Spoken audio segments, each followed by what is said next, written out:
Bless the beat maker. Wow, I just met a guy and he's a hell of a guy, I swear. I loved him. He made me wanna have some more. Wow, he's so sad. He gave it to me. I love him. He got the cash, the stocks, and the swag.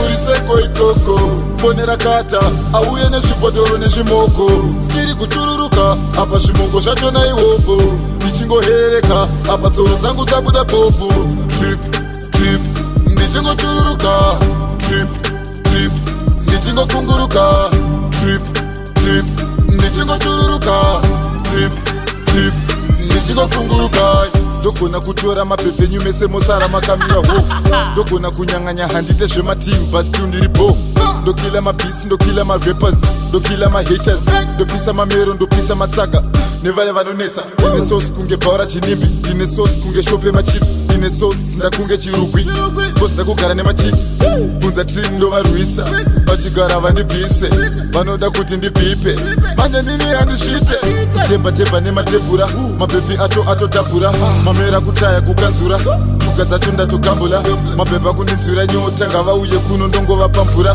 I'm the king madzimambo tisu machiri totonga murise koitoko fonera kata auye nezvibhodhoro nezvimoko skiri kuchururuka apa zvimoko zvacho naiwopo ndichingohereka apa tsoro dzangu dzabuda popo trip trip ndichingochururuka trip trip ndichingokunguruka trip trip ndichingochururuka trip ndichingokunguruka ndiri kutripa nesosi pese pandasvika ndongonzi bosi one time kumahata skiri rangu riri tikunge gonzi zvingoma zvacho zvichitrenda big up DJ Mox pano payunivhesiti pehip hop tinovapinza makosi of course kana ndasvika matsaga anosvikira pose ndiri bo ndichingoyerera ndakudiwa nemamoms sosi yacho mwiri wese musoro mangu nemalogs I'm the king of sim hip hop mapromota kupinza macos matsikwa nekandanga ndakungorova mapananganai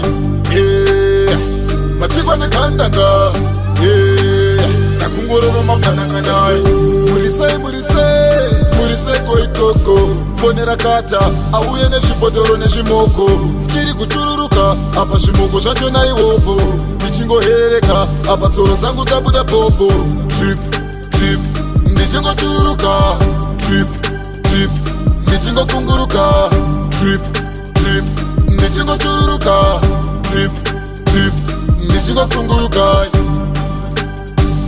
DJ Musawala.